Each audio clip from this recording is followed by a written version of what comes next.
Welcome to ABC campus. आज हम ice 37 का एक प्रैक्टिस क्वेश्चन कर रहे हैं जॉर्जिना। इसके अंदर 4 इश्यूज़ हैं जो 12 मार्क्स के लिए हमने कवर करने हैं। तो रिक्वायरमेंट्स के तरफ चलते हैं। Georgina company is preparing its financial statement for the year ended 30 सितंबर 2015। The following matters are all outstanding at the year end. तो 4 मैटर्स हमारे सामने हैं जिनको हमने रिस्पॉन्ड करना है और रिक्वायरमेंट है कि state with reasons how the above should be treated in Georgina's financial statements for the year ended 30th September 2015. So one by one हम इसमें से हर इवेंट को अब देखते हैं। Georgina is facing litigation for damages from a customer for the supply of faulty goods on 1st September 2015. तो year end से पहले गुड्स जो हैं वो सप्लाई हो चुकी हैं और इसका मतलब है कि ये एक एडजस्टिंग इवेंट है। The claim which is for ₹500,000 was received on 15th अक्टूबर 2015। तो गुड्स क्योंकि ऑलरेडी सप्लाई हो चुकी हैं, क्लेम ईयर एंड के बाद भी हुआ है, तो ये एक एडजस्टिंग इवेंट कंसीडर होगा। Georgina's legal adviser considered that Georgina is liable and that it is likely that this claim will succeed. तो चांसेस यही हैं कि भाई हमें पैसे देने पड़ेंगे। On 25th October 2015 Georgina sent a counter claim to its suppliers for ₹400,000 के जी आप कि ने हमें जो गुड सप्लाई की थी वो ठीक नहीं थी, इसकी वजह से आगे हमें प्रॉब्लम हो रहा है। तो 400,000 का एक काउंटर क्लेम भी कर दिया है। Georgina legal adviser are unsure whether और not this claim will succeed. तो जो हमें कस्टमर को पैसे देने पड़ेंगे उसमें तो लॉयर कह रहे हैं कि लाइबिलिटी होगी, लेकिन जो हमने सप्लायर से क्लेम किया है उसमें हमारे लीगल एडवाइजर्स अनश्योर हैं।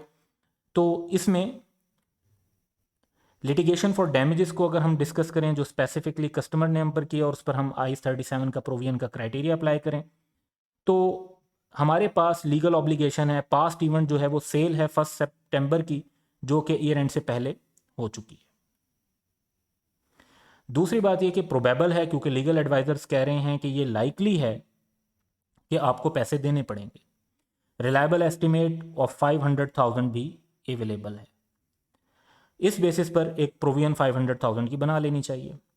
अब बात आती है 400,000 जो हमने अपने सप्लायर से काउंटर क्लेम किया है। तो काउंटर क्लेम जो है वो सिर्फ तब रिकग्नाइज हो सकता है अगर वर्चुअली सर्टन हो।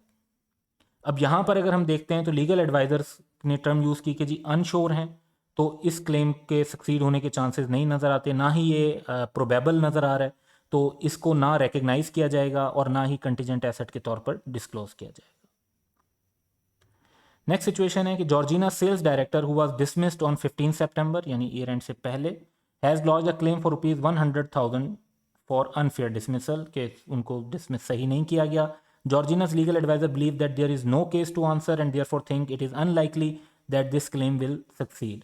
तो जो इवेंट है वो तो ईयर एंड से पहले हो चुका है, लेकिन इसमें जो है लॉयर्स का ये कहना है कि वो नहीं समझते कि हमें पैसे देने पड़ेंगे, अनलाइकली है। सो इन दिस सिचुएशन हम कहेंगे कि जो हमारी ऑब्लिगेशन है वो पॉसिबल है, प्रोबेबल नहीं है। Legal adviser believe that success is unlikely which means possible तो हो सकता है लेकिन प्रोबेबल नहीं है। क्लेम जो है उसको फिर कंटीजेंट लाइबिलिटी की डेफिनेशन में फॉल करता है, क्योंकि इसमें ऑब्लिगेशन पॉसिबल है, पास्ट इवेंट से राइज हो रही है और कोर्ट में जो डिसीजन होगा उस पर जाकर हमें कंफर्मेशन मिलेगी कि क्या हमें ऑब्लिगेशन पे करनी है या नहीं करनी।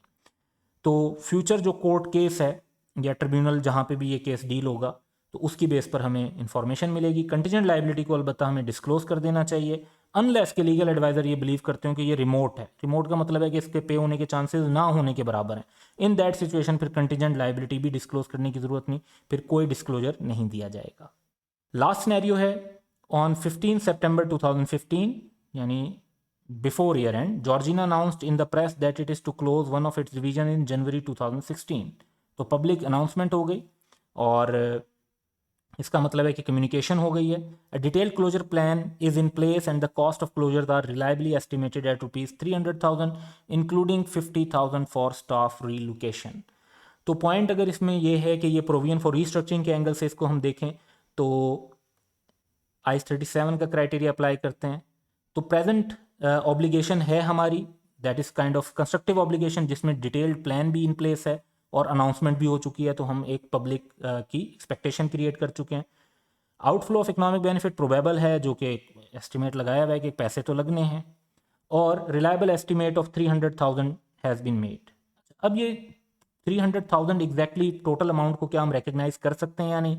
तो रीस्ट्रक्चरिंग प्राइस 37 स्पेसिफिकली ये स्टेट करता है कि प्रोविजन में सिर्फ डायरेक्ट एक्सपेंसेस शामिल होने चाहिए, ongoing expenses such as staff relocation, retraining वगैरह शामिल नहीं करने चाहिए। इसलिए हम प्रोविजन जो है वो 300,000 की नहीं बनाएंगे, हम 250,000 की प्रोविजन क्रिएट करेंगे। 50,000 जो रीलोकेशन से रिलेटेड हैं उनको इसमें से माइनस करने के बाद। So that's all for today. Have a good day.